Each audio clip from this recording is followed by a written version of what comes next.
Donc Fabien Collard, c'est le directeur général du groupe Idelux AIVE, donc du consortium des intercommunales. Donc je me retrouve à la tête de chacune des intercommunales qui forment ce consortium.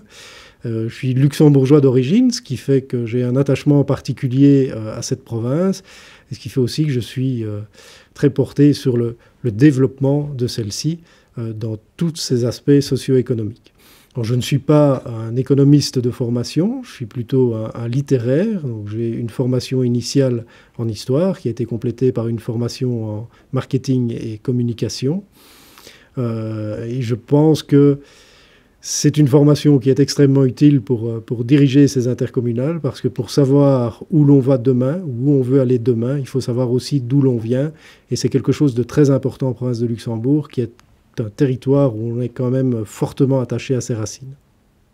La structure du groupe des intercommunales Idelux AIVE est un peu particulière. On se retrouve en fait avec un consortium d'intercommunales. Donc c'est un regroupement de 4 intercommunales, Idelux, l'AIVE, Idelux Finance, Idelux Projet Public, intercommunales qui travaillent ensemble et qui bénéficient d'une gestion commune au niveau de ce qu'on appelle une cellule groupe, qui est en fait un comité de direction, qui regroupe les différents directeurs généraux adjoints et le directeur général pour assurer une gestion cohérente de ces 4 intercommunales. Le lien entre les activités générales d'Idelux et les missions de l'AIVE est relativement clair. En fait, le consortium des intercommunales, donc les différentes intercommunales du groupe Idelux AIVE, ont été créées dans un but unique qui était d'assurer le développement socio-économique de la province de Luxembourg. Donc on a effectivement des missions qui sont partagées en fonction des thématiques, avec l'AIVE qui se concentre sur les matières environnement et Idelux qui se concentre, elle, sur les matières plutôt liées au développement économique, mais dans le même but, avec la même mission commune qui est une mission de développement du territoire de la province de Luxembourg.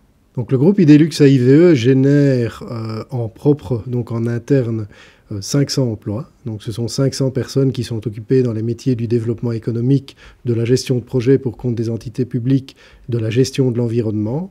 Mais à côté de ces 500 emplois, il faut bien entendu comptabiliser les retombées indirectes, c'est-à-dire les personnes qui sont employées soit dans les filiales du groupe Idelux AIVE, soit les personnes qui sont employées dans les entreprises qui ont pu se développer grâce aux activités du groupe Idelux AIVE. Donc on parle ici non pas seulement de 500 emplois, mais de milliers d'emplois qui ont pu être créés et maintenus en province de Luxembourg grâce aux activités du groupe Idelux AIVE. Mais les missions du groupe Idelux AIVE, vous l'avez compris, sont des missions d'intérêt général pour le territoire de la province de Luxembourg.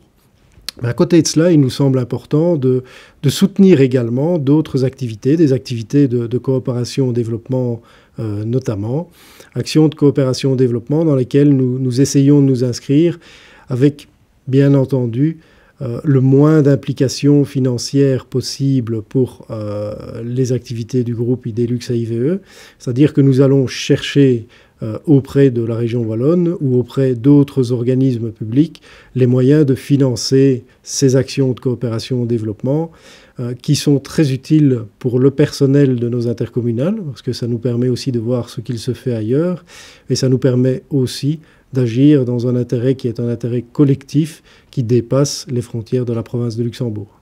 Le souhait pour le groupe Idelux AIVE dans les années à venir, c'est de pouvoir continuer son action avec le moins de contraintes possibles pour arriver à reproduire dans le futur les actions positives qui ont été menées dans le passé.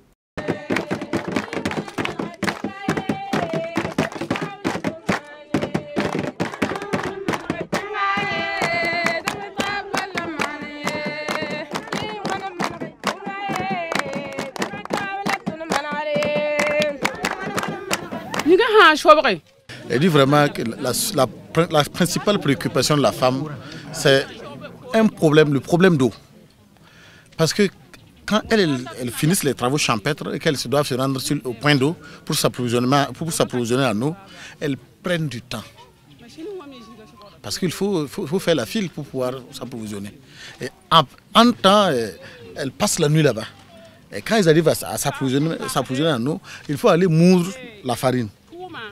Et si tu ne fais pas attention, tu vas passer 1 heure ou 2 heures au moulin.